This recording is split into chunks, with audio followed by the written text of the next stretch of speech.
नमस्कार विद्यार्थी मित्रांनो, इग्नाइट अकॅडमीच्या युट्यूब चॅनलवर मी परशुराम शिंदे आपल्या सर्वांचं पुन्हा एकदा सहर्ष स्वागत करतो. युपीएससीचा आणि एमपीएससीचा अभ्यास हा 2025 पासून एकच झालाय. युपीएससीचा अभ्यास करणारे विद्यार्थी आता बरेचसे एमपीएससी मध्ये येत आहेत. एमपीएससीचा अभ्यास करणाऱ्या विद्यार्थ्यांना एमपीएससी सोबतच युपीएससीचा अभ्यास करणं हा असणारा मुद्दा सोपा झालेला आहे. त्यामुळं इक्वली आपल्याला अभ्यास करून एकाच असणाऱ्या अभ्यासाच्या बेसवरती आपण दोन्ही असणाऱ्या परीक्षांना या ठिकाणी टॅकल करू शकतो आणि योग्य पद्धतीची आपली असणारी पोस्ट, भले ती असणारी राज्यातली असणारी आपली क्लास 1 ची पोस्ट असेल किंवा केंद्रातली असणारी क्लास 1 ची पोस्ट असेल, ही आपण क्रॅक करू शकतो. पण त्यासाठी आपल्याकडे आवश्यक आहे ती म्हणजे परफेक्ट स्ट्रॅटेजी. त्यासाठी आवश्यक आहे आपल्याकडं सगळ्यात महत्वाचा मुद्दा बुक लिस्ट. बऱ्याच वेळा बऱ्याच कमेंटमध्ये, बऱ्याच असणाऱ्या लेक्चरच्या कमेंटमध्ये बऱ्याच विद्यार्थ्यांकडनं एक प्रश्न कंटिन्युअसली मला त्या ठिकाणी मिळतो, तो म्हणजे काय सर, बुक लिस्ट काय, बुक लिस्ट काय. बऱ्याच वेळा ही बुक लिस्ट अवेलेबल होते का मराठीमधून, हाही मोठा प्रश्न त्या ठिकाणी उपलब्ध होतो. की या असणाऱ्या बुक लिस्टच्या बाबतीमध्ये युपीएससीचा अभ्यास करायचा आहे, कलेक्टर व्हायचंय म्हणजे इंग्लिश मधले असणारे बुकचा रेफरन्स येतो, इंग्लिशचाच अभ्यास असणं आवश्यक आहे. या सगळ्या गोष्टी भाकडकत आहेत. या गोष्टींच्या अनुषंगाने तुम्हाला त्याच असणाऱ्या मुद्द्यावरती रिलाय राहणं आवश्यक नाही. हा नक्कीच इंग्लिशचा असणारा फायदा होतो तुम्हाला. का, सगळ्यात जास्त असणारं मटेरियल त्या ठिकाणी आहे. तर या असणाऱ्या मटेरियलचा वापर पण करूया आपण, कंपायलेशन करूया आपण. आता ऑनलाईन फॉर्मॅटमध्ये चॅट जीपीटी सारखे असणारे ऑप्शन्स अवेलेबल आहेत आपल्याला, को पायलट सारखे असणारे ऑप्शन्स अवेलेबल आहेत आपल्याला. तर त्याच्यावर लँग्वेजचं असणारं खूप काही बॅरियर राहिलंय आता, असं काही नाही. हा, पण तुमच्याकडे सोर्सेस हे खूप चांगले असले पाहिजे. तर त्यासाठीच आपला असणारा हा प्लॅटफॉर्म युपीएससी एमपीएससीचा तुमच्यासाठी एक गोल्डन ऑपॉर्च्युनिटी क्रिएट करतोय, ज्यामध्ये तुम्हाला योग्य मॅनरनं अभ्यास काय करायचा, कसा करायचा, याचं असणारं प्रॉपर गायडन्स या ठिकाणी दिलं जाणार आहे. मग आजच्या सेशनमध्ये आपण डिस्कस करूया की काय असली पाहिजे या असणाऱ्या परीक्षांना क्रॅक करण्याची स्ट्रॅटेजी, त्याचा स्ट्रॅटेजीचा असणारा परिपाक आपल्याला बुकलिस्टच्या माध्यमातून या ठिकाणी कंप्लीट करायचंय. मग काय आहे सगळ्यात महत्वाचा मुद्दा लक्षात घ्यायचं, या परीक्षांची स्ट्रॅटेजी काय असली पाहिजे. तर या परीक्षांच्या बाबतीमध्ये तुम्हाला 2 मुद्दे कायम लक्षात ठेवायचे. कोणते 2 मुद्दे? तुम्हाला 2 मुद्दे कायम लक्षात ठेवायचे. एक म्हणजेच काय की तुमचा असणारा हा बेसिक कन्सेप्ट क्लॅरिटी, पहिला पार्ट. आणि दुसरा पार्ट म्हणजेच काय की तुमचा असणारा आन्सर रायटिंगचा मुद्दा हा एवढा स्ट्रॉंग पाहिजे की तुम्ही कधीही कोणताही पाठ लिहू शकता. या 2 गोष्टी जर तुमच्या क्लिअर असतील तर तुम्हाला या परीक्षा क्रॅक करण्यासाठी खूप काही अडचणी येणारच नाहीत. कारण ह्या सगळ्या गोष्टींची असणारी मूळ यंत्रणा तुम्ही याच 2 माध्यमातून कंप्लीट करून घेतलं. मग या असणाऱ्या बेसिक कन्सेप्ट क्लॅरिटीसाठी तुम्हाला आवश्यक असतात ते म्हणजेच काय ठिकाणी, तर इथं एनसीईआरटीचे बुक्स असतील, सोबतच या ठिकाणी आवश्यक असतील स्टेट बोर्डचे असणारे बुक्स असतील तुम्हाला, इथं उपयोगात येतात पहिला पार्ट. दुसरा पार्ट म्हणजेच काय, तुमचे असणारे रेफरन्सेस असतील, रेफरन्स बुक या ठिकाणी आवश्यक असतात. आणि तिसरा पार्ट म्हणजेच काय या ठिकाणी आवश्यक असतात ते म्हणजे ऍडव्हान्स लेवलचे असणारे बुक्स. या सगळ्या गोष्टी जर तुम्ही कंपाईल केल्या, योग्य पद्धतीने अभ्यास केला, तर तुमची कन्सेप्ट क्लॅरिटी एकदम व्यवस्थित होऊन जाते. या कन्सेप्ट क्लॅरिटी सोबत तुम्हाला काय करावं लागतं, तुम्हाला या ठिकाणी करंट अफेअर्सची जोड त्याला कंटिन्युअस द्यावी लागते. कारण जेवढे तुम्ही अपडेट असाल त्याच असणाऱ्या कंडिशन मध्ये तुम्ही या एक्झामला योग्य पद्धतीने क्रॅक करू शकता. म्हणून तुमच्या करंट अफेअरची तयारी प्लस तुमच्या सोबत अतिशय महत्वाचा मुद्दा, मी तुम्हाला पहिल्या दिवसापासून ते सांगतोय, तुम्हाला मॅप रिडिंग करणं आलंच पाहिजे. मॅप रिडिंगचा रेफरन्स तुमच्यापर्यंत पोहोचलाच पाहिजे. भारतातले असणारे प्रत्येक प्रदेश, हायलाइट होणारा प्रत्येक असणारा जो इव्हेंट आहे किंवा प्रत्येक ठिकाण किंवा जगभरामध्ये गाजणारं प्रत्येक असणारं इव्हेंट असेल, प्रत्येक ठिकाण असेल, हे आपल्याला माहितीच पाहिजे. एखाद्या ठिकाणाचं नाव विचारलं, सोलोमोन आयलंडचं नाव आलं की लगेच क्लिक झालं पाहिजे. सोमालियाचा पाठ बघितला तर तो अरेबियन ओशन मध्ये जातो आणि सोलोमन आयलंडचा उल्लेख केला तर पॅसिफिक ओशन मध्ये जातो. ऑस्ट्रेलियन असणाऱ्या कॉन्टिनेंटच्या असणाऱ्या नॉर्थ ईस्ट झोनला तुम्हाला त्या ठिकाणी तो असणारा आयलंड दिसतो.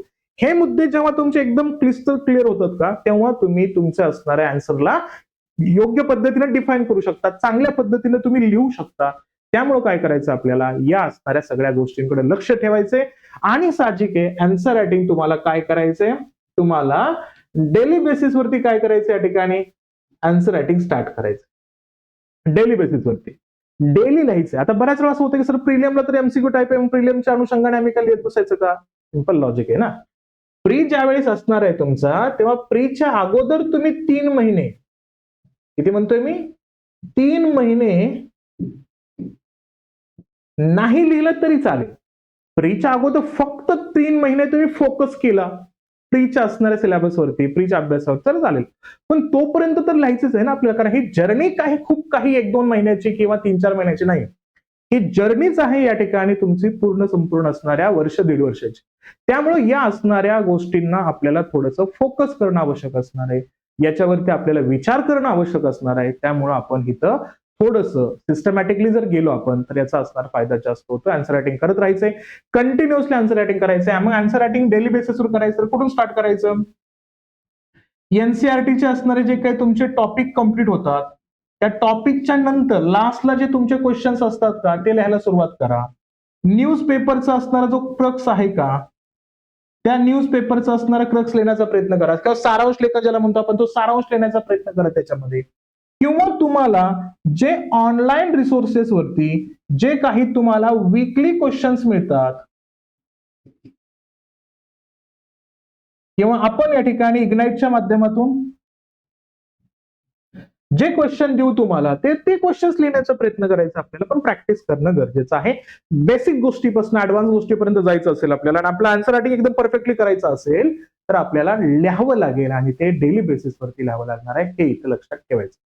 हे एक प्रकारे जनरल असणारे मुद्दे असतात, पण त्याच्यासोबतच तुम्हाला अतिशय महत्वाची गरज असते, ते म्हणजे काय? पुस्तकांची. हे पुस्तकं कोणते वाचायचे, पुस्तकं किती टाईप मधले वाचायचे, तर याचा मुद्दा मी इन डेप्थ देणार आहे. सगळ्याच गोष्टी, काही विद्यार्थ्यांना ते खूप वाटतील पुस्तकं, पण जे विद्यार्थी प्रॉपर या प्रोसेसमध्ये त्यांना वाटतील की हा ठीक आहे बाबा, हे तर वाचलेच पाहिजेत ना, असे मुद्दे याच्यामध्ये आहेत. त्यामुळं घाबरून जाऊ नका. पहिल्यांदा तोच मुद्दा आहे, पुस्तकं आहेत, बरेच पुस्तकं आहेत. हे तर कमी पडणार आहे तुम्ही जेव्हा मेन्सला एंट्री करता, तुम्ही जेव्हा इंटरव्ह्यू पर्यंत जाता, तेव्हा तुमचा असणारा पुस्तकांचा साठा हा ऑटोमॅटिकली भयंकर वाढतो. त्यामुळं फक्त लक्षात घ्यायचं, मी काय सांगतो या ठिकाणी, कारण मी बेसिक काय वाचायचं याचा असणारा व्हिडिओ ऑलरेडी दिलेला आहे, तर तो तुम्ही बघून घ्या. बेसिक एनसीईआरटी मध्ये कोणते मुद्दे वाचायचं, त्यासाठी सुद्धा वाय एनसीईआरटी या असणाऱ्या टायटल अंतर्गत आपण तो सुद्धा सेशन घेतलेला आहे, तो पण बघा. आता हा जो मुद्दा घेतोय आपण, मी पूर्ण लिस्ट या ठिकाणी देतोय, तर तो रेफरन्स आपल्याला लक्षात घ्यायचा आहे. मग उल्लेख केला तर वर्णनात्मक परीक्षांसाठी एमपीएससी असेल, साहजिकच याचा रेफरन्स तुम्ही कुठं आणू शकता, यूपीएससी साठी आणाल तर त्या अनुषंगाने तुम्हाला ही असणारी बुक लिस्ट खूप महत्वाचे, विषयनिहाय असणारी संदर्भ यादी आहे, त्या अनुषंगाने मुद्दे बघायचे. यामध्ये सगळ्यात पहिली स्टेज येते, बेसिक बुक्स आपल्याकडे असले पाहिजेत. बेसिक बुक्स, मूलभूत पुस्तके कोणते असतील, तर इथं मी 3 याच्या कॅटेगरी केलेल्या आहेत. एक आहे स्टेट बोर्ड, एनसीईआरटी, आणि तिसरं आहे वायसीएम किंवा इग्नूचे असणारे नोट्स पुस्तकं. हे खूप महत्वाचे, वाचायचंच आहे आपल्याला. महाराष्ट्र स्टेट बोर्डचा उल्लेख केला, महाराष्ट्र राज्य मंडळाचा, तर 8वी ते 10वीची असणारी जिओग्राफी, हिस्ट्रीची पुस्तकं वाचायचं आपल्याला. 11वी आणि 12वीचं पॉलिटी आणि इकॉनॉमिक्स वाचायचं, सिंपल. 8वी ते 10वी कुठली पुस्तकं वाचायची? स्टेट बोर्डची, जिओग्राफी आणि हिस्ट्री घ्यायचं. याच्यासोबतच काय करा, सायन्स सुद्धा घ्या. कुठलं? सायन्स सुद्धा आवश्यक आहे या ठिकाणी, आणि सोबत काय करायचं इथं, पॉलिटी आणि इकॉनॉमिक्स साठी 11वी 12वीचं असणार स्टेट बोर्ड खूप महत्वाचं असणार आहे, लक्षात घ्या. आणि सायन्स घेत असताना थोडंसं सायन्स काय करायचं, ओल्ड स्ट्रक्चर मधलं सायन्स घ्यायचं, म्हणजे 2013ची असणारी एडिशन याच्यामध्ये आपल्याकडे असली पाहिजे. एनसीईआरटीचा उल्लेख केला तर 5वी ते 12वीची असणारी जिओग्राफी, हिस्ट्री आणि पॉलिटी याची पुस्तकं तुम्हाला घ्यायची. कुठले? जिओग्राफी, हिस्ट्री आणि पॉलिटीचा मुद्दा. आणि उल्लेख केला तर 11वी 12वीचं तुम्हाला इकॉनॉमिक्स याच्यामध्ये घ्यायचं आहे, ठीक आहे. सायन्सचा उल्लेख केला तर सायन्स तुम्ही काय करा, फक्त 10वीचं घ्या, 9वी 10वीचं घेतलं तरी चालेल. आणि याच्यासोबत फक्त काय करायचं, 11वी आणि 12वीचं असणारं बायोलॉजीचा जो पार्ट आहे का, तो याच्यामध्ये एक्स्ट्रा ऍड करायचंय, ते मी पुढे सांगेनच तुम्हाला. पण एनसीईआरटी मध्ये बेसिक हे मुद्दे लक्षात घ्यायचे आपल्याला. वायसीएम आणि इग्नूचा उल्लेख केला, इंदिरा गांधी नॅशनल ओपन युनिव्हर्सिटीचा उल्लेख याच्यामध्ये येतो, यशवंतराव चव्हाण महाराष्ट्र मुक्त विद्यापीठाचा उल्लेख येतोय. वायसीएमची पुस्तकं, बीएची सेकंड इयर आणि थर्ड इयरची पुस्तकं घ्यायची, पॉलिटी हिस्ट्रीची. पॉलिटी हिस्ट्री अतिशय महत्वाचे, बाकीचे नाही घेतले तरी चालतील, पण वायसीएमचे BA second year, BA third इयरची असणारी पुस्तकं घ्यायची आपल्याला, हिस्ट्री आणि पॉलिटीचे, ठीक आहे. नंतर इग्नूचीच असणारी पुस्तकं या ठिकाणी आहेत, ते म्हणजे एमए ची असणारी, एमए फर्स्ट इयर आणि सेकंड इयरचे पॉलिटी, हिस्ट्री आणि इकॉनॉमिक्सची पुस्तकं घ्यायची. पेपर 3 जो आहे ना आपला जीएसचा, त्यामध्ये आपल्याला इकॉनॉमिक्सचा पार्ट थोडासा वेगळ्या पद्धतीने येतो, तिथे लिहावं लागतं आपल्याला. त्यामुळे इकॉनॉमिक्सचे असणारे कंडिशन्स, इकॉनॉमिक्सचे असणारे कन्सेप्ट आणि इकॉनॉमिक्सचे असणारे वेगवेगळे थेरीज, ते आपल्याला बघावे लागतात. त्यामुळे काय करायचं, तो असणारा MA चे असणारे जे पुस्तक आहेत का ते आपल्याला इग्नोचे गरजेचे असतात. हे पुस्तकं मिळवण्याचा प्रयत्न करा. पॉलिटी, हिस्ट्री आणि इकॉनॉमिक्सचे मुद्दे बेसिक बुक्सच्या अनुषंगाने बघितले तर ह्या 3 कॅटेगरीचा रेफरन्स या ठिकाणी तुम्हाला दिलेला आहे मी करून. पहिला स्टेट बोर्ड, NCERT दुसरा, तिसरा YCM आणि इग्नूचं असणारं पार्ट याच्यामध्ये येतोय, हे इथं लक्षात घ्यायचं. आता आपण GS वाईज जाऊ द्या. म्हणजे GS वाईज तुम्हाला काय काय बघायचंय, मेन्सचा सुद्धा संदर्भ याच्यामध्ये क्लिअरली येऊन जातो, लक्षात घेऊया. पहिला उल्लेख केला GS पेपर 1 मध्ये इतिहास आहे, सोसायटी आहे, आर्ट अँड कल्चर आहे आणि भूगोलाचा उल्लेख आपण याच्यामध्ये करतो. त्यामुळे काय काय वाचावं लागेल, हे कंटेंट मी मोस्टली मराठीचे घेतलेत, हे लक्षात घ्या. हिस्ट्रीच्या बाबतीमध्ये पाहिलं तर शांता कोठेकरांचे असणारे 4 खंड आहेत. शांता कोठेकरांचे 4 पुस्तक आहेत, ते जर तुम्ही वाचलं तर अतिउत्तम. त्यापेक्षा इतर वेगळे सोर्सेस वाचायची आवश्यकताच नाही. NCERT वाचले तुम्ही, NCERTचे असणारे पाठ वाचले, 11वी 12वीचे मुद्दे वाचले आणि हे असणारे शांता कोठेकरांचे 4 खंड वाचले की तुमचा हिस्ट्रीचा बराचसा अभ्यास कव्हर होऊन जातो. त्याला जास्त मेहनत घ्यायची गरज नाही. तरी पण एक सपोर्टिव्हला मुद्दा आणला, तो म्हणजे RS शर्माचा असणार मुद्दा या ठिकाणी, मिडिवल इंडियाचा असणार. RS शर्मा कुठला, इथं RS शर्माचा उल्लेख एन्शियंट हिस्ट्रीचा मुद्दा. मिडिवलचा उल्लेख केला तर सतीश चंद्राचं पुस्तक आहे, मराठीमध्ये अवेलेबल होईल. मॉडर्न इंडियाचा उल्लेख केला तर बिपिन चंद्राचं पुस्तक आहे. RS शर्मा एन्शियंट, मिडिवल साठी सतीश चंद्र, मॉडर्न साठी बिपिन चंद्र यांचे पुस्तक मराठीत अवेलेबल आहेत. ते मिळवण्याचा प्रयत्न केला तर अतिउत्तम होईल तुम्हाला. सोबतच मॉडर्न इंडियाचं स्पेक्ट्रमचं बुक जे आहे ना, ते खूप जास्त वाचलं जातं, खूप जास्त विद्यार्थी रेफर करतात. ते पुस्तक थोडंसं हिंदी आणि इंग्लिशमध्येच अवेलेबल आहे, ते मराठीमध्ये नाही अवेलेबल.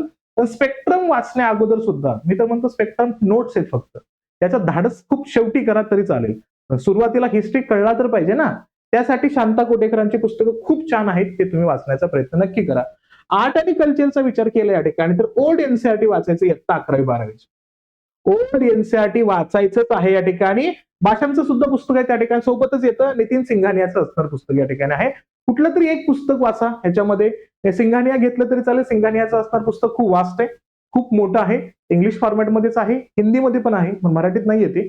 पण त्याच्या अनुषंगाने सुरुवातीला NCERTचा मुद्दा बघितला, सुरू केला तर तुम्हाला तो मुद्दा इझिली कळायला मदत होईल. यामुळे आर्ट अँड कल्चरचा मुद्दा घ्या.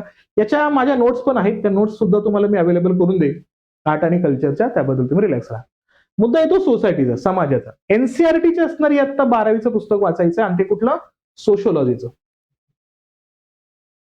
NCERT मध्ये सोशोलॉजीचा पार्ट आहे या ठिकाणी. आवर कल्चरचा पार्ट त्याच्यामध्ये जसा इथे येतो ना आर्ट अँड कल्चर, तसंच या ठिकाणी आवर सोसायटीचा उल्लेख याच्यामध्ये येतो. तर तो तुम्ही बघायचा आहे. आणि सोबतच या ठिकाणी MN श्रीनिवासन यांचं असणार पुस्तक सुद्धा अवेलेबल आहे सोसायटीसाठी, ते पण घेऊ शकता. जिओग्राफीचा उल्लेख केला तर जिओग्राफीचा रेफरन्स कसा येतो या ठिकाणी, तर माजिद हुसेनांचं पुस्तक आहे, मराठीत अवेलेबल आहे, हिंदीमध्ये आहे, इंग्लिशमध्ये आहे. माजिद हुसेन खूप चांगल्या पद्धतीने मांडलेत, पण ज्यांना ऑप्शनल जिओग्राफी घ्यायचंय त्यांनी हे पुस्तक वाचणं गरजेचंच आहे. पण आपली मराठी मुलं विद्यार्थी तयारी करतात त्या ठिकाणी, तर याच्या अनुषंगाने त्याचा इंडियाचा पार्ट खूप वास्ट दिलाय, पण त्याचे सिलेक्टिव्ह टॉपिक खूप छान आहेत, तर ते बघण्याचा प्रयत्न करायचा. दीपस्तंभाचे पुस्तक आहे त्याच्यामध्ये अवेलेबल, मराठीचे असणारे 3 पार्ट आहे त्याचे, ते घेतलं तरी चालू शकतात. वर्ल्ड आहे, वर्ल्ड हिस्ट्री आहे, इंडियन हिस्ट्री आहे, सॉरी वर्ल्ड जिओग्राफी आहे, इंडियन जिओग्राफी आहे, महाराष्ट्रीयन जिओग्राफीचे असणारे पुस्तक अवेलेबल आहे, त्यांचे ते घेऊ शकता.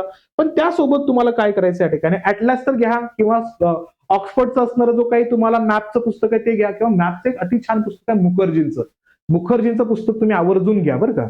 आणि इथं मुद्दा येतो या ठिकाणी JC लिऑंगचा असणारा जो फिजिकल जिओग्राफीचा पार्ट आहे का, तो तुम्हाला चांगल्या पद्धतीने मिळेल, ते तुम्ही याच्यामध्ये घेऊ शकता.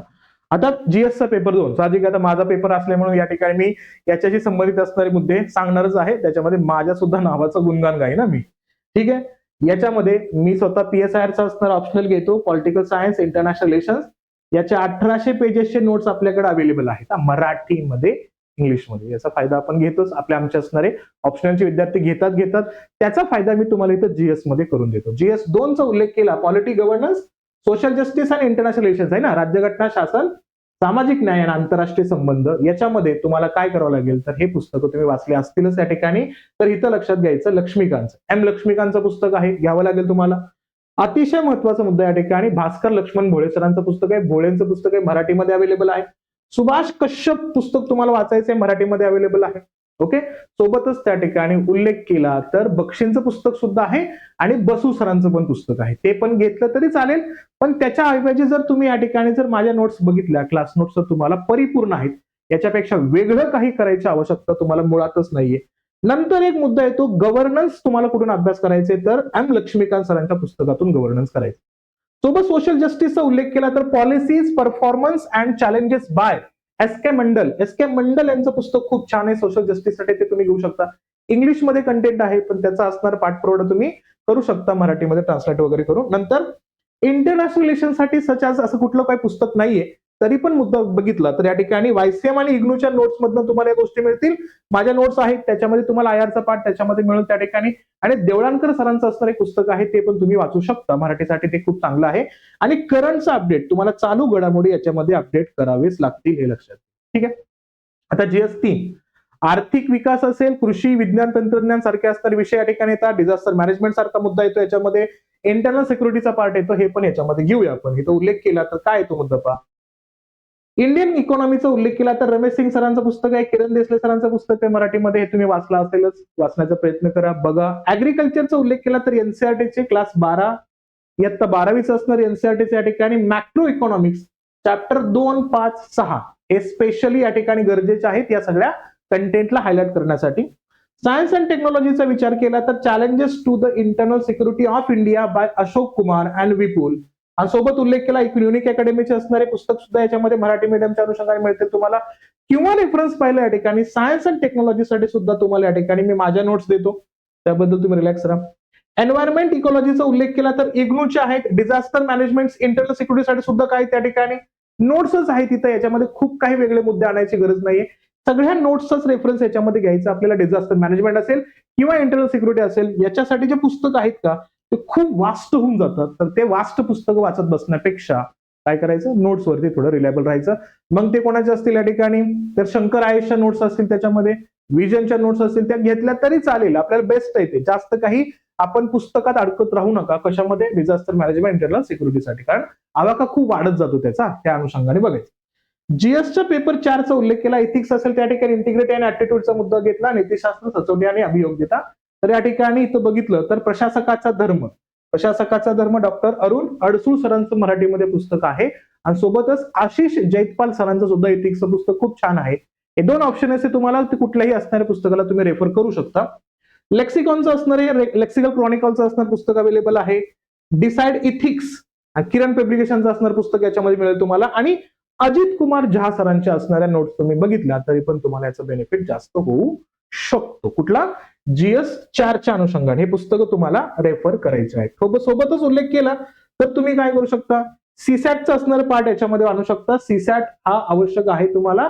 मारियन पब्लिकेशनचा रेफरन्स याच्यामध्ये येतो तुम्हाला. पीवायक्यूचे असणारे क्वेश्चन्स आहेत. किंवा कॅट मॅटचे जे पुस्तक आहेत का, कॅट किंवा मॅटचं एखादं पुस्तक घेतलं तुम्ही तरी पण तो बेस्ट पार्ट राहू शकतो. कारण का, या कॅट आणि मॅटच्या पुस्तकामध्ये खूप बेसिक मुद्दे तुम्हाला याच्यामध्ये हायलाइट करून दिलेले आहेत. त्याचा फायदा तुम्ही घेऊ शकता. आर एस अगरवालांची पुस्तक आहेत, दोन्ही त्या ठिकाणी मॅथ्स रिझनिंगचा पार्ट दोन्ही कव्हर होऊन जातो तुम्हाला, ते दोन्ही पुस्तक घेऊ शकता. सीसॅटचं सिम्प्लिफाईड बाय कुठलं असेल त्या ठिकाणी मॅग्रो हिलचं असणारं पुस्तक तुम्हाला मिळून जाईल. मॅग्रो हिलचं पुस्तक पण घेऊ शकता. सीसॅट तुम्हाला गरजेचं आहे, त्यासाठी तुम्ही याला फेवर करू शकता. पण याच्यासोबतच तुम्हाला आवश्यक असतो तो म्हणजे एस्से.